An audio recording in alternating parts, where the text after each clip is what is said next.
BJP Indian elections में 272 का magic figure cross कर पाती है, नहीं कर पाती, ये तो पता चलेगा। लेकिन जहां तक मोदी के इस नारे का ताल्लुक है, अब की बार 400 के पार, इस नारे को, इस मकसद को नाकाम बनाने में जो स्टेट सबसे बड़ा अहम किरदार अदा करेंगी वो यकीनी तौर पर साउथ इंडियन स्टेट्स होंगी।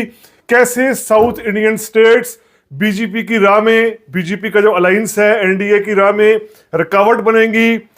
जो बीजेपी का दावा है कि अब की बार 400 के पार में, किस तरीके से इन स्टेट्स में बीजेपी एक मरतबा फिर नाकाम रहेगी, आज हम ये समझने की कोशिश करते हैं रीथिंक विद उमर जावेद में।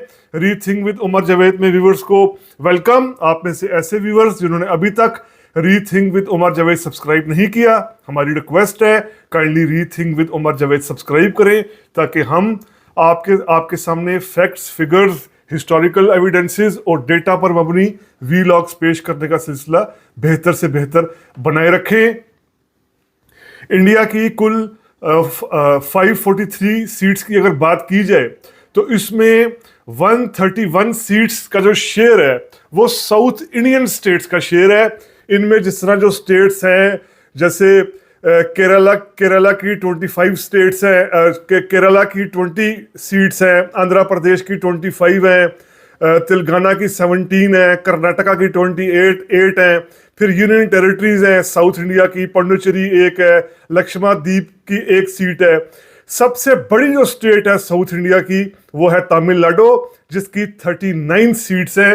अब बीजेपी को अपने भरपूर अक्सरियत के लिए, यानी पहले से 303 जब 2019 में सीटें ली, उससे आगे बढ़ने के लिए बीजेपी को वाज़ेह तौर पर साउथ इंडिया की इन स्टेट्स, खास तौर पर तमिलनाडु में अपना खाता खोलना पड़ेगा। तमिलनाडु में कुछ सीट्स निकालनी पड़ेंगी, वरना बीजेपी इन्हीं नंबर्स तक ज़्यादा सस्टेन रहेगी, क्योंकि नॉर्थ इंडिया तो उसने काफ़ी हद तक पहले भी स्वीप किया हुआ है। आज हम देखते हैं कि तमिलनाडु का क्या डायनामिक्स बनेगी, तमिलनाडु में क्या बीजेपी कामयाब हो पाएगी, तमिलनाडु में बीजेपी का सबसे बड़ी डिपेंडेंसी किस लीडर पर है, कौन सा ऐसा लीडर है कि जो तमिलनाडु में बीजेपी को एक उम्मीद दे रहा है, एक होप दे रहा है। तो इससे पहले देखते हैं हम कि जो कुल 131 सीट्स है तमिलनाडु की, इसमें बीजेपी 2019 के इलेक्शन की अगर हम बात करें तो बीजेपी सिर्फ कामयाब हुई थी कर्नाटका में 25 सीट्स लेने में। कर्नाटक की जो कुल 28 सीटें थी, 25 बीजेपी ने जीती थी और 4 सीटें तेलंगाना में जीती थी बीजेपी ने 17 में से। तमिलनाडु में बीजेपी बहुत बुरे तरीके से नाकाम, यानी जीरो उसका एक सीट आई थी, कोई सीट भी नहीं आई थी। इसकी 2014 में भी हमें एक प्रेसिडेंट मिलती है। 2014 में हम जानते हैं कि पूरा इंडिया एक लिहाज से मोदी वेव की लहर में था। इसमें कई स्टेट्स मोदी लहर के बिल्कुल अफेक्ट्स से महफूज रही, सेव रही, उनमें तमिलनाडु भी शामिल था। तमिलनाडु में तब जो अन्ना डीएमके पार्टी है, इसकी लीडर जयललिता थी, एक करिश्मेटिक लीडर थी। इन्होंने 2014 में 37 सीटें जीत ली थी। अन्ना डीएमके ने जयललिता की क़यादत में 37 सीटें जीती थी और बीजेपी एक सीट जीत पाई थी और एक सीट जो है वो पीएमके ने जीती थी। ये बीजेपी की एक अलाइड पार्टी है। तो यूं यानी बीजेपी और उसके साथियों को 2 और जो अन्ना डीएमके है 37 सीट्स जीत पाई थी। बीजेपी सिर्फ एक सीट ले पाई थी। 2019 की हम बात करें, 2019 के इलेक्शन में बीजेपी तमिलनाडु से कोई सीट नहीं जीत पाई थी। अब की मर्तबा जो ऑल इंडिया अन्ना डीएमके है, यानी अन्ना डीएमके है, ये बीजेपी की इत्तेहादी थी। उसके बावजूद अन्ना डीएमके भी नाकाम रही। अब की बार जो एनडीए था ये कामयाब रहा। एनडीए 39 में से 37 सीटें एनडीए ने जीती और इसमें जो डीएमके पार्टी है स्टालिन की, जो अभी चीफ मिनिस्टर है तमिलनाडु के, एम स्टालिन, उनकी पार्टी जीती थी। कांग्रेस के साथ अलायंस था, उनकी पार्टी ने 23 सीटें, कांग्रेस 8, सीपीआई 2, सीपीएम 2, ये यानी मिलाकर जो एनडीए है अलायंस कांग्रेस और डीएमके का और इनके इत्तेहादियों का, ये मिलाकर 37 सीटें जीतने में कामयाब हुए थे। और बीजेपी जो है वो यहां से कोई सीट नहीं ले पाई थी। ये सूरत हाल है बीजेपी की तमिलनाडु में। अब की बार मोदी का बहुत ज्यादा फोकस रहा है। मोदी ने तमिलनाडु में कई रैलीज की हैं। पिछले कुछ अरसे में मोदी कई दफा तमिलनाडु का दौरा भी कर चुके हैं। तमिलनाडु में बीजेपी भरपूर कोशिश कर रही है। अब तमिलनाडु में बीजेपी का जिस पॉलिटिकल लीडर पर, जिस पॉलिटिकल फिगर पर आप कह लें सबसे ज्यादा इंतजार है, वो अन्नामलैया है। अन्नामलैया जो है वो एक यंग लीडर हैं, 40 इयर्स के।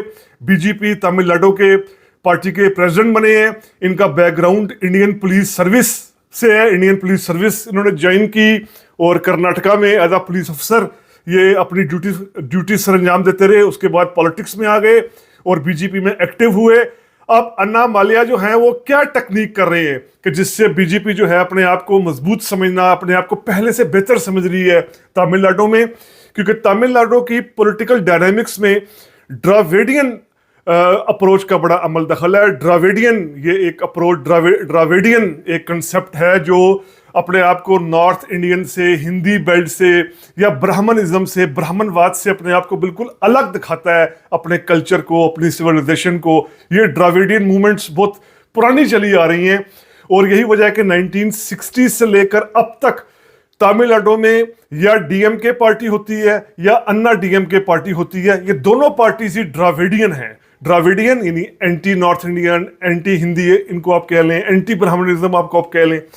बीजेपी इस वजह से वहां नाकाम रहती थी कि बीजेपी को नॉर्थ इंडिया की पार्टी, ऊंची जातियों की पार्टी, ब्राह्मण पार्टी, हिंदी स्पीकिंग पार्टी के तौर पर लिया जाता था, जो हिंदी को इंपोज करना चाहती है, हिंदी कल्चर को इंपोज करना चाहती है साउथ इंडिया में। तो बीजेपी हमेशा वहां नाकाम रहती थी। अब की बार जो अन्नामलैया हैं ये क्या टेक्निक इस्तेमाल कर रहे हैं? अन्नामलैया अब ये टेक्निक इस्तेमाल कर रहे हैं कि डीएमके पार्टी के खिलाफ भी, जो अभी वहां की रूलिंग पार्टी है और कांग्रेस के साथ इत्तेहाद में है, कांग्रेस के साथ इंडिया अलायंस में है, इसके खिलाफ भी और अन्ना डीएमके पार्टी के खिलाफ भी कि ये पार्टीज ड्राविडियन सोच की है ही नहीं है। जैसे ये कहना है अन्नामलैया का कि जो ड्राविडियन पार्टीज हैं, ये जो अनुधुरी थे, परियार थे, एमजीआर थे, इनके आइडियल्स से दूर जा चुकी हैं। अब यानी यहां से ये देखें कि जब ये पेरियार का जिक्र कर रहे हैं, पेरियार जो बहुत बड़े साउथ इंडिया के एक एंटी ब्राह्मण, एंटी हिंदी लीडर थे, ड्राविडियन मूवमेंट जिन्होंने शुरू की और बीजेपी इनके बड़े खिलाफ रही है भारतीय जनता पार्टी। लेकिन अब जो अन्नामलैया वो आज की डीएमके को इस बुनियाद पर कंडेम कर रहे हैं कि ये पार्टीज तो पेरियार के, अन्नाधुरी की या एमजीआर के, इन लोगों के आदर्शों पर, इन लोगों की आइडियोलॉजी पर खड़ी ही नहीं है। ये वो ऐसा पॉइंट है कि जो साउथ इंडिया के सर्वेज हैं, साउथ इंडिया के ओपिनियन पोल्स हैं, वो ये बता रहे हैं कि अन्नामलैया की इस टेक्निक की वजह से कि वो ड्राविडियन वोट को अपने साथ करने की कोशिश कर रहे हैं, डीएमके को तनकीद कर रहे हैं, अन्ना डीएमके पर क्रिटिसाइज कर रही हैं, डीएमके पर बहुत सख्त क्रिटिसाइज कर रहे हैं, खासतौर पर जो तमिलनाडु के चीफ मिनिस्टर हैं स्टालिन, उनके बेटे पर, उनकी पार्टी पर, उनके पूरे डीएमके की पूरी पॉलिटिक्स को बहुत सख्त तनकीद का निशाना बना रहे हैं। और इनको अगर हम पहले के मुकाबले में देखें तो बीजेपी के पास कोई इस तरह का चेहरा नहीं था जिस तरह अब अन्नामलैया की सूरत में है। लेकिन अब असल बात देखने की ये है कि अन्नामलैया क्या जो तमिलनाडु के अंदर ड्राविडियन पॉलिटिक्स की डीप रूट्स है, ड्राविडियन पॉलिटिक्स का बहुत ज्यादा असर है, क्या उसमें डंड डालने में कामयाब हो जाएंगे? ये देखना पड़ेगा। इसके साथ साथ ये बात भी समझने की है कि बीजेपी ने वहां पर इस मर्तबा अन्ना डीएमके से इत्तेहाद नहीं किया। इस मर्तबा वहां कई छोटी पार्टीज के साथ पीटीआई बीजेपी ने अलायंस की है, जिसमें तमिल मेलिला कांग्रेस पार्टी है, उसके बाद फिर एएमएमके पार्टी है, फिर आईजेके पार्टी है, न्यू जस्टिस पार्टी है, टीएमएमके पार्टी है। ये छोटी इलाकाई पार्टीज हैं जिनके साथ बीजेपी ने अलायंस किया है। और अन्नामलैया जो खुद बीजेपी के प्रेसिडेंट हैं, उनके दम पर, उनके यानी एक तरह का आगे करिश्मेटिक एक पर्सनालिटी को यूज करते हुए बीजेपी इस स्टेट में अपनी कोई रूट्स बनाना चाह रही है, इस स्टेट में बेहतर परफॉर्म करने की कोशिश कर रही है।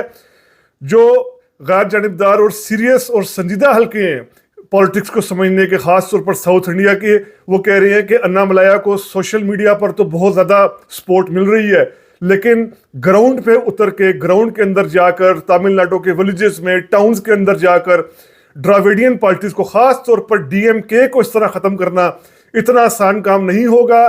डीएमके का कांग्रेस के साथ इत्तेहाद भी है, डीएमके बहुत अहम अलायंस है, इंडिया अलायंस जो बना है उसकी बड़ी अहम एक मेंबर है।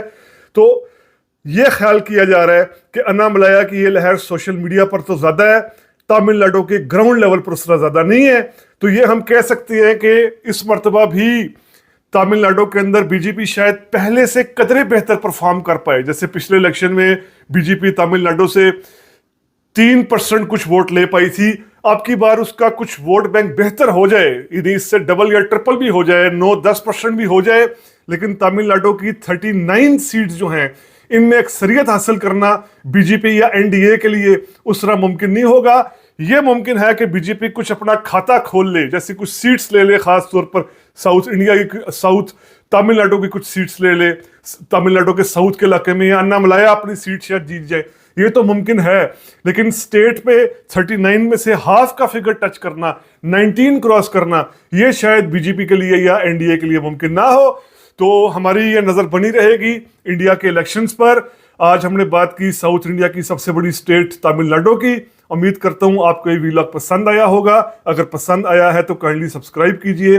Rethink with Umar Javed. शुक्रिया।